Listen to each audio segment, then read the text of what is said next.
And honorable mention then, shout out to your boy Dalton Knecht because I kept saying, I don't know why this kid is dropping that far down in the first round. And the Lakers are just sitting there and like, come on, baby, come on, let's bring Connect 4 out here to the West Coast to the Lake Show. I know the whole entire draft night we kept saying who's going to go get Connect. Oh, they didn't get Connect. All right, this team's going to do it. Oh, they didn't do it. And I'm sitting there as a Lakers fan saying, all right, let's keep going. Let's keep going. Yep. All right, it's coming soon. All right, we're going to get on the clock. Here we go. This is the right pick.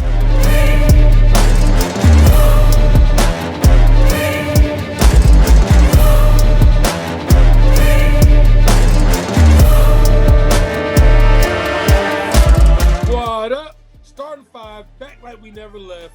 NBA season is in full effect. Getting closer to the big Christmas Day games. Thanksgiving's coming up. Now the season's going to slowly start to get real. People have all taken a loss now. Last time we came on, the Cavs hadn't lost, and they got up to 15. So shout out to them for doing it. We'll see if they can get another streak going. Jay, what have you been feeling about the season so far?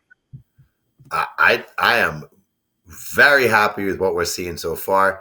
Very worried about the Philadelphia 76ers and what's going on there.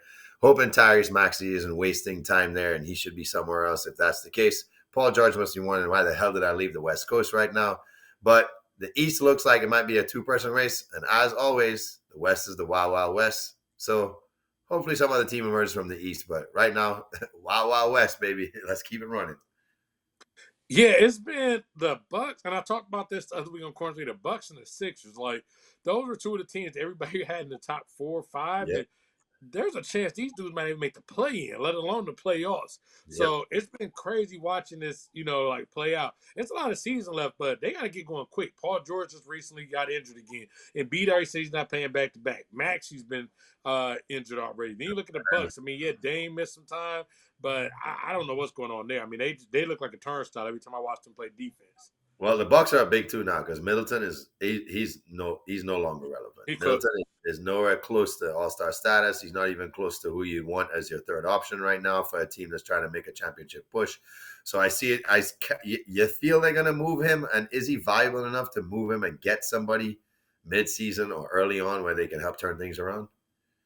I don't know how much you're gonna get from Middleton at this point because the thing is, it's been years since he's been consistently healthy. So.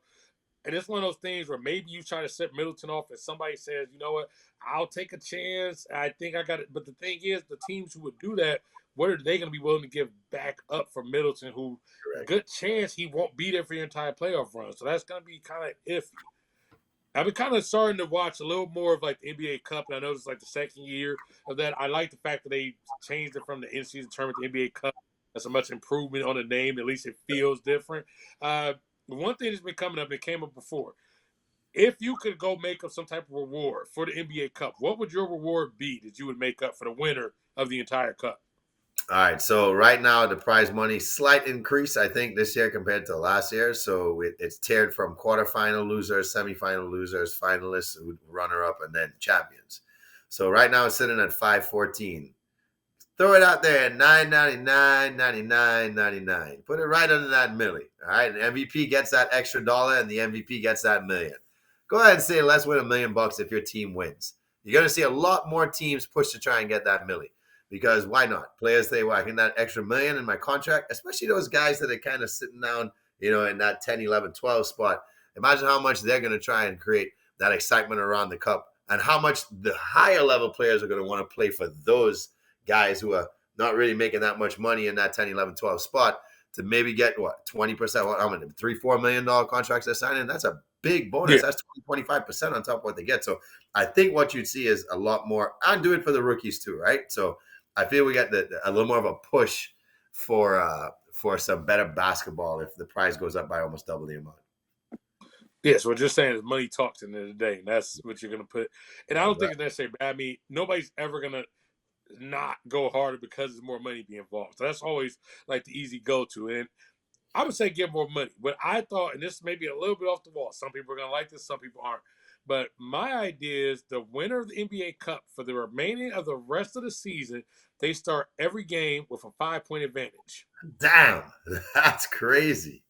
That would be some shit, though. I mean, think about if you maybe, I know, all right, I'm not going to have my guys with me.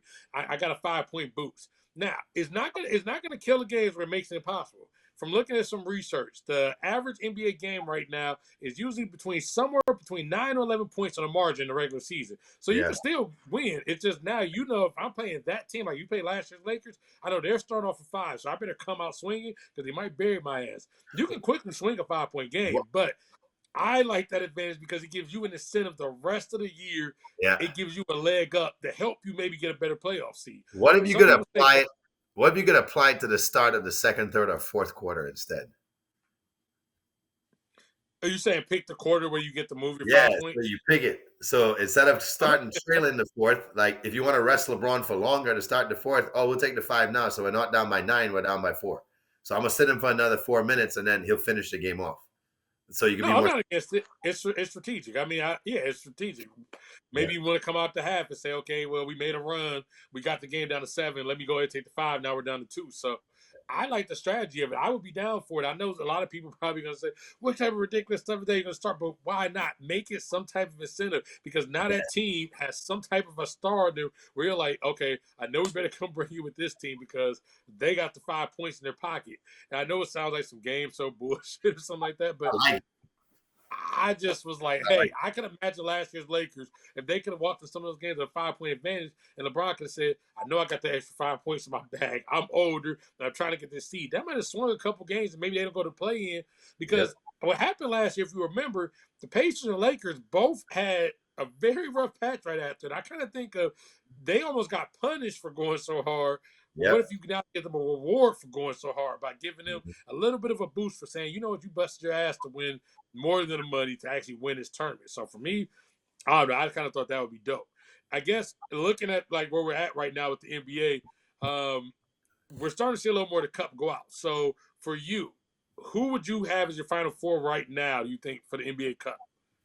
So I got to look at the group standings first because I got to make sure I'm not putting the same teams that are in the same groups, right, against each other. So because remember you have the A, B, right? So everybody knows that there's an East Group A, Group B, Group C. There's a West Group A, Group B, Group C. You get one wild card. Yeah, and the wild cards go through. I at this point you can't see, and it's weird how they put the Cavs and Celtics in the same group, right? Yep. So you got to figure one of those teams has to come out. So Celtic pride, right? You figure they want to win a lot of games there. They want to prove that they're champs. Maybe they have that chip on their shoulder, like we just want to win everything. So let's put the Celtics in one of the winning brackets there. So they make the Final Four.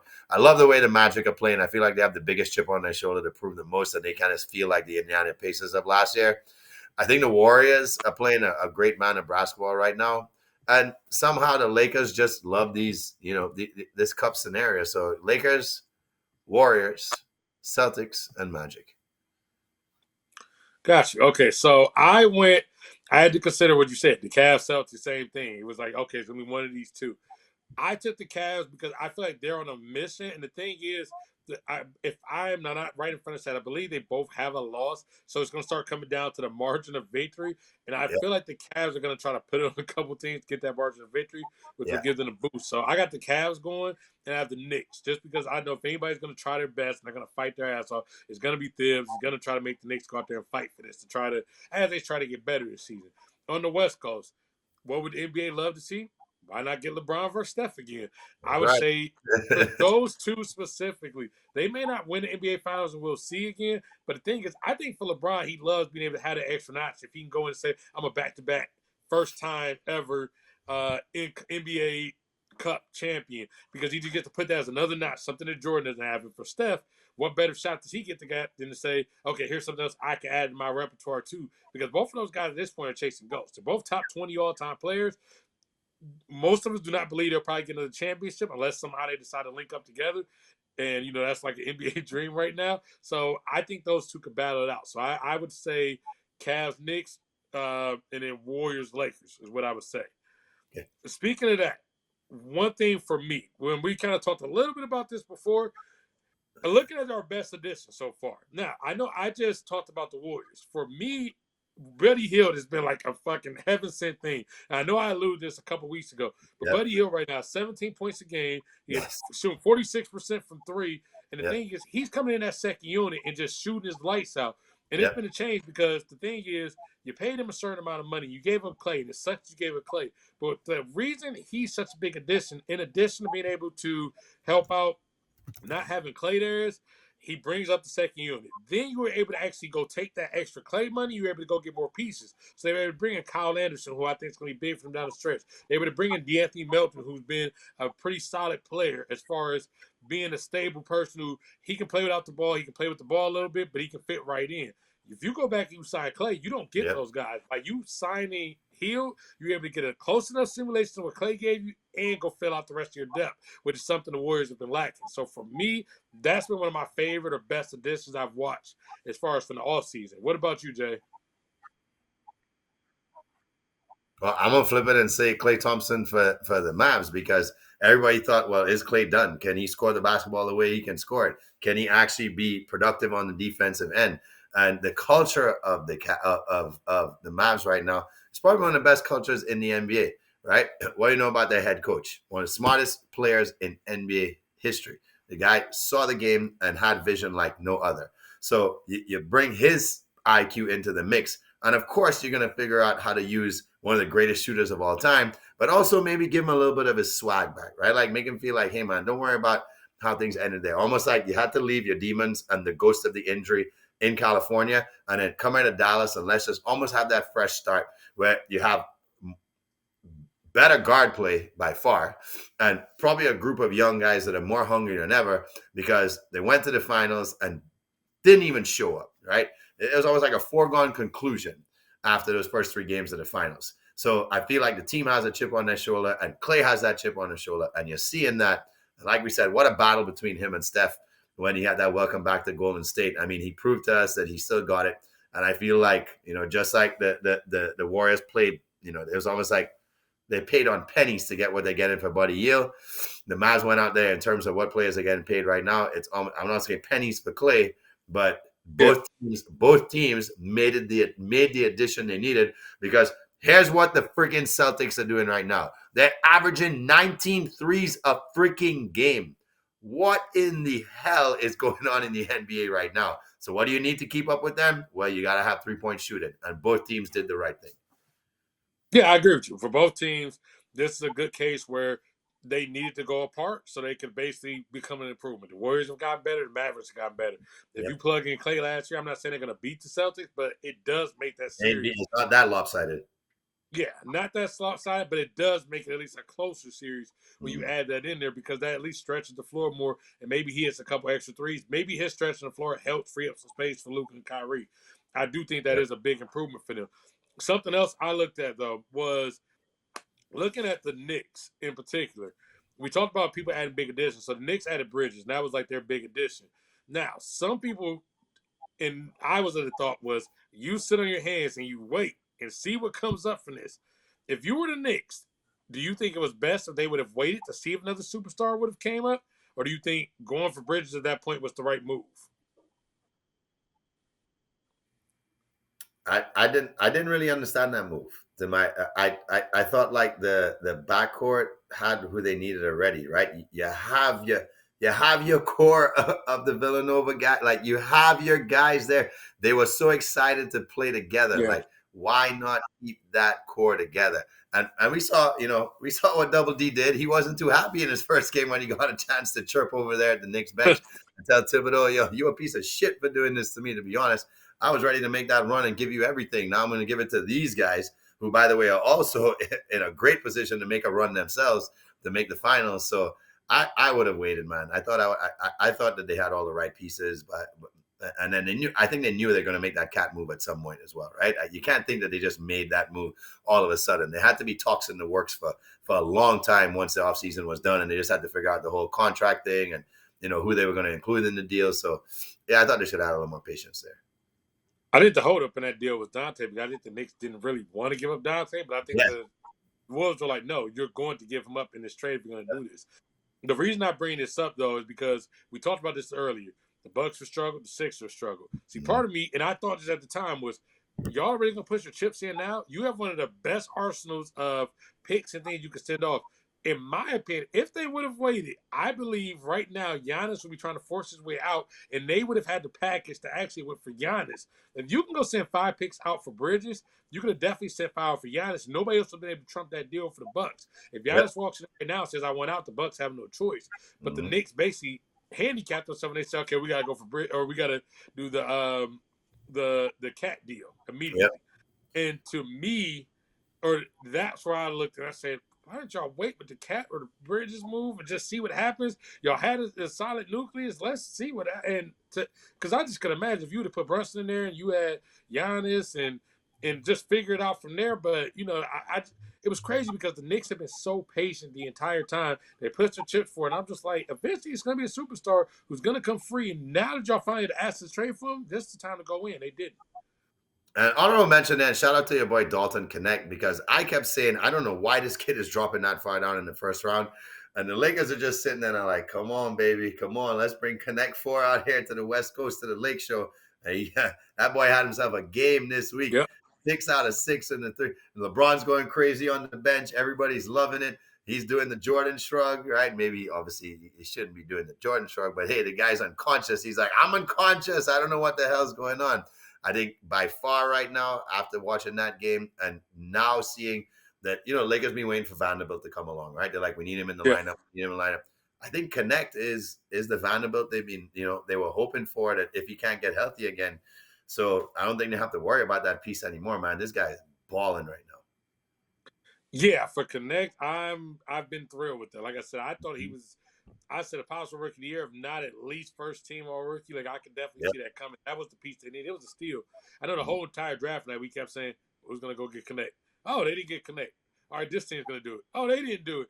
And I'm sitting there as a Lakers fan, said, "All right, just keep going, just keep going. All Yep. right, it's coming soon. All right, we got to get on the clock. Here we go. This is the right pick because they did need a Nice. guy." Wing defender, 3-point shooter. Why are you? Yeah. Isn't that today's NBA game? Why did every team pass that up?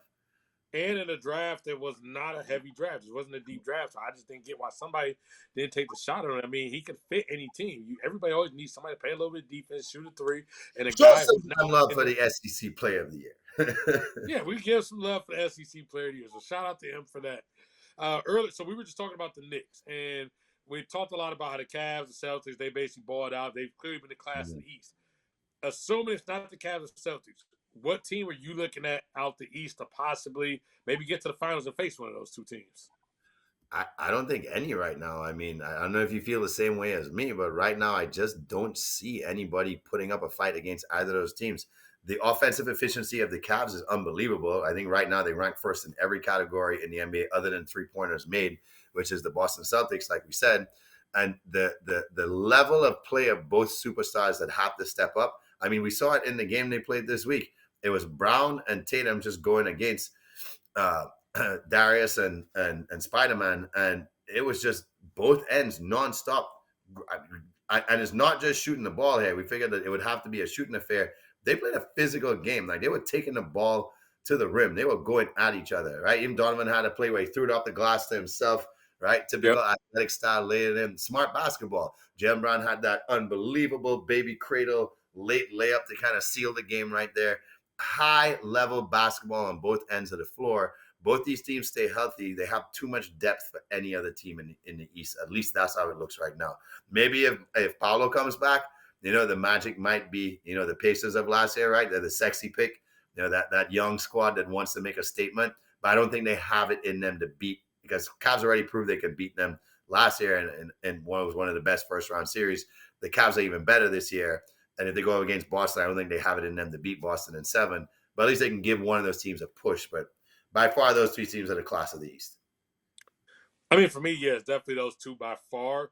I guess if I had to pick a team and maybe do it, I know I just kind of went in on the Knicks, but I do feel like the Knicks would, because they do have Brunson, you can lean on him.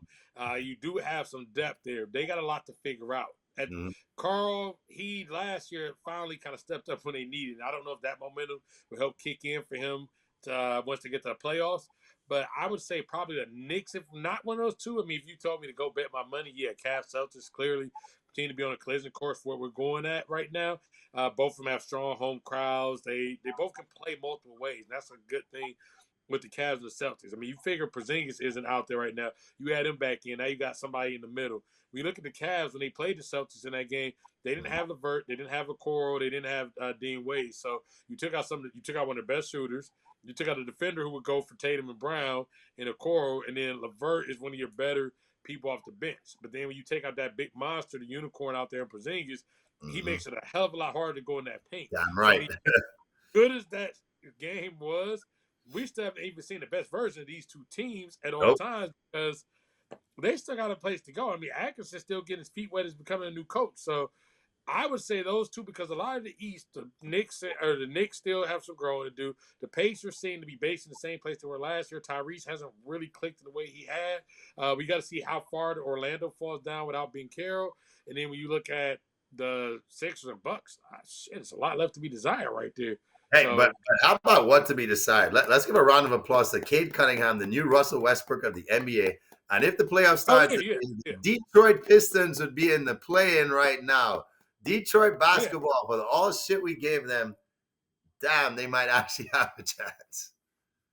No, and that was why, like I said, if you look at, and I did corner three, which you can see in our regular Cinco squad show, that's why I shouted out Atkinson, but also shout out JB Bickerstaff because JB wasn't a bad coach. He just was not still the coach for that team. That doesn't mean you can't go somewhere else to develop. That dude's good at developing, getting the best out of you. When they made that move, I said, that makes sense. When the Cavs made the move, I said, it makes sense. Detroit turned right around to hire, but I said, that also makes sense. So, I like seeing that move, and I like seeing them not just be the bottom of the NBA. I don't like to see any team just be stuck at the bottom for a decade. It's never fun to watch anybody just be the laughing stock of the NBA and everybody just, free night, we're going to play the Pistons tonight. So I'm glad for their sake that they are actually playing competitive ball and winning some games out there. The last time we were on starting five, we talked about could they challenge the Warriors record? Now this is before the Cavs got to 15-0 at the time. Now the Celtics of course stopped it. They went down to 15-1, but then the Cavs bounced right back and won the next game. Do you feel like the Cavs have a shot at the 73-9 mark that the Warriors set? Given the fact that a lot of teams in the East aren't quality teams, they can, I remember when the Magic played the Houston Rockets in the NBA Finals back in the mid-90s, they lost one game at home, and they lost that to, I believe it was either the Utah Jazz or the Seattle Supersonics. So they were like 39-1 or 40-1 at home or something like that. I feel like Cleveland can have that kind of dominant record against the East. You figure maybe they're going to split. It's the next matchup I feel is going to be in Cleveland when they play December 1st when Boston comes. Boston comes. So you figure that'd be a split at that point. They need that split at that point. I don't think they can go down 0-2 to the Celtics. And what's going to happen at that point is other teams are going to be like, all right, obviously we don't have the brand of ball the Celtics can play, but perhaps we could see what we have to do to at least try and compete with this team. But you don't have the pieces the Celtics have, right? At least they give you some kind of just on their pieces. But I feel because the East is proving itself to not be a very competitive conference at the moment, they're going to win enough games in the East to flirt with it. But I think they get to about 67. Okay, so you're right around my alley. I kind of put about 65 to 67 because there'll be a couple nights where maybe Mitchell has to rest or Garland has to rest. But the one thing I will say about this team so far is, so they come off the Celtics game, Garland is a rest, they still win. The game before the Celtics game, Mitchell sits, they still win. Game before that, Mobley sits, they still win. So they've been able to sub out the key guys and still be able to find wins, which is a good thing. So that's going to stretch them far. But like most seasons, it's hard. It's an 82 game. There's a couple things where maybe you get a stretch and you go 7-3. Now you're still not losing. You're winning most of your games, but you get a couple of those somewhere in there, and before you know it, you're now 65 win. The other thing that'll be interesting is if they get so much of a lead on the Celtics, how far do they keep pushing it to go for it? If let's say we get down to April and they're sitting there with a 5-game lead on the Celtics, do they keep going for it? Do they say, you know what, we need to be fresh and rested as we get closer to the playoffs? So I would say somewhere between the 65 to 67 range, especially with the East being down. I think they can definitely hit over 60 because the East is down. To be honest with you, the way they're going, the Cavs and Celtics might both hit 60 this year because the East is down. I was about to ask you that. Like, can both of them be over 65? And I don't know if there's ever been a conference that had two teams over 65. I don't believe not both over 65. I don't believe so. I think the West has put two over 60 back in the late 2000s. I mean, like I say I can look that up, but don't quote me on that. But I'm pretty sure that's about as close as we got. And you're talking about milestones. There's something else. I give him hell at times, but I got to shout James Harden. James Harden this week, he became the number 2 all time 3 points made in the NBA. Now, let's be realistic. Jesus Shuttleworth. Yeah, he passed Jesus Shuttleworth. That's a big accomplishment. You got to shout him out because that's something where it's longevity, it's consistency. We can say James parties, he goes to strip clubs, all this type of stuff. At the end of the day, that means he showed up to enough games. It was one of the better players on the court to continue to do that. Now, let's be realistic. He'll never pass Steph for that record. I don't know if anybody's ever going to pass Steph for that record because Steph seems not to be slowing down. He's going to keep giving himself more space. Wow. Gun. But right, so the chance of passing that is going to be very slim. Yeah. Looking at some of the future milestones, I'm always on like NBA reference and these things. I'm looking at what's going to be the next milestone, who's going to pass. Yeah. What NBA milestone are you looking at that somebody has a possibility coming up of like an all time and saying, man, this is coming up soon, or I hope to see this, or this is a possibility?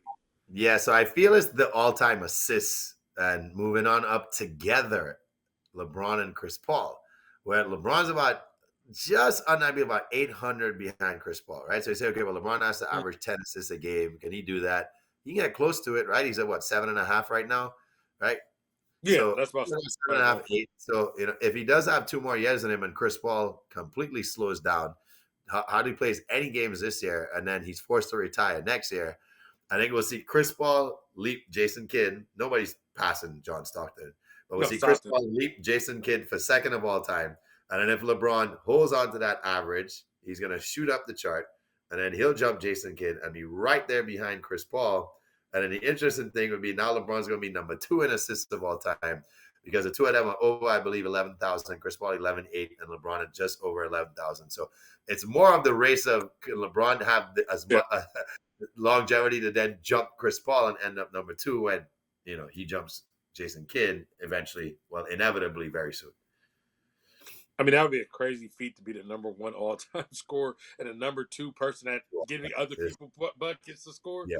So it's like, when you look at it, and I'm sure somebody would do the math, and I would love to see a number. What would be the total amount of points LeBron accounted for total? So that would be like his assists that he fed teammates and his points that he provided himself. But you also have to take into account what steals led to buckets too, right? Like you have to go over all the game film and be like, what steals that led directly to a one pass, assist, etc. So point that this guy directly contribute to is going to be a ridiculous thing to look at.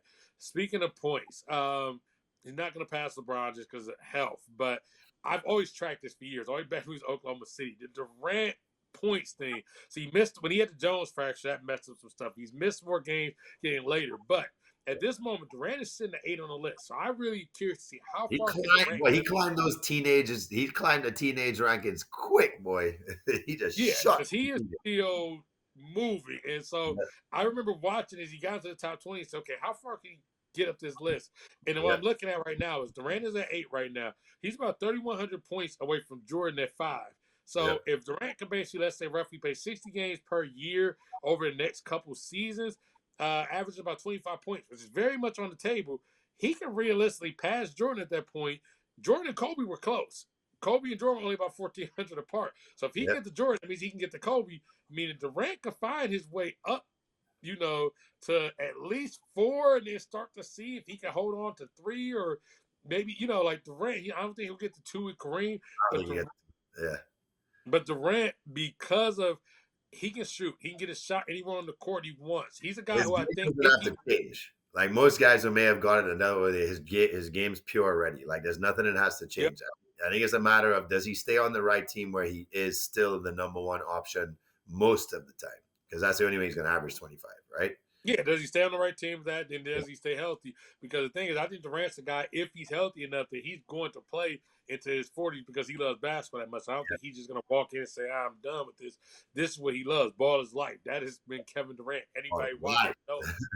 So for Durant, I'm really interested to see how far up that list he goes because I realistically think he catches Jordan and Kobe, but can he go further? I mean, it'd be dope to remember watching him all year Texas, watching them be super skinny and people saying, can this guy actually get shots or are they just going to throw him around? It's like, no, you got a guy like that that's just a purely made score. Doesn't matter if he's skinny. He put enough weight on to be able to start doing more things. At the end of the day, man, that dude's a bucket. He's gonna get his shot wherever he wants on the court when he wants to, and he still is gonna continue to do it because he's 7 fucking foot tall. So it doesn't Yeah. matter if he loses that because he can pull up over you anyways, and he can Yep. create his own shot. So that's gonna be a fun one to watch. I mean, for y'all watching, put some more milestones y'all looking forward to in the comments because we would love to think about some of these. Like I said, I'm always on NBA reference looking at all-time stats, looking at who can break single game stats and these type of things. Like A sleeper is Brook Lopez on the blocks all-time list, where he's not that far off of moving into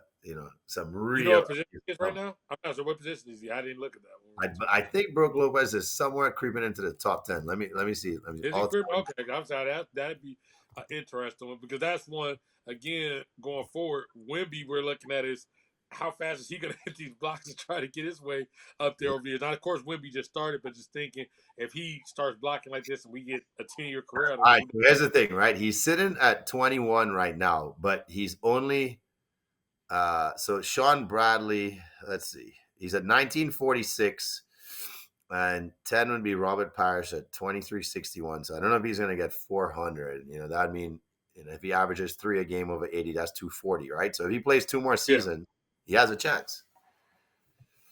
I mean, yeah, if he plays 2 more seasons, he has a chance. And the way the Bucks are getting blown by, he'll be in the paint with plenty of opportunities to block people. The way his team is letting people get right to the paint easily.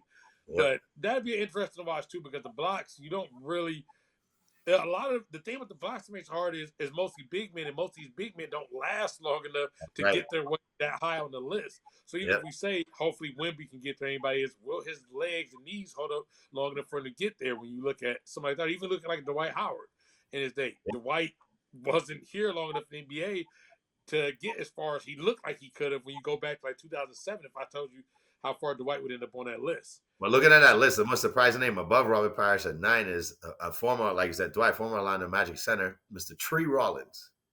Really? Okay. I didn't realize that. That is an interesting one to put up there. Yep. So, yeah, that's going to be something to definitely look at going forward. There's going to be a lot to look forward going to season. Like Jay just said, you got a big Cavs Celtics game coming, the Cavs Fade Nuggets coming up. We're not too far for the Christmas Day slate that's going to be coming soon. And as the season goes, it's going to start to heat up.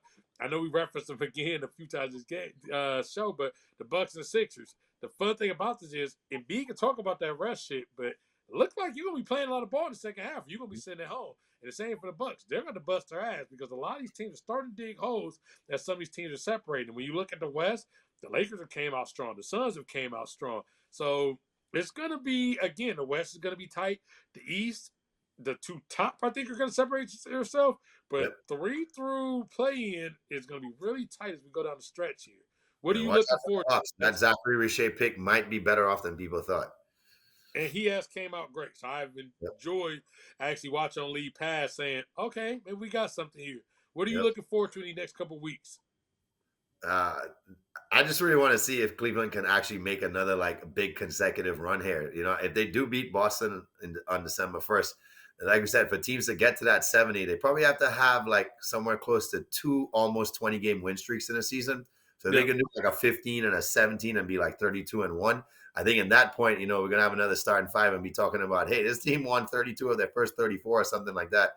Now we're really talking about them getting close to 70 because they can be at that point, what would it be 25 and 10 and still do it or something.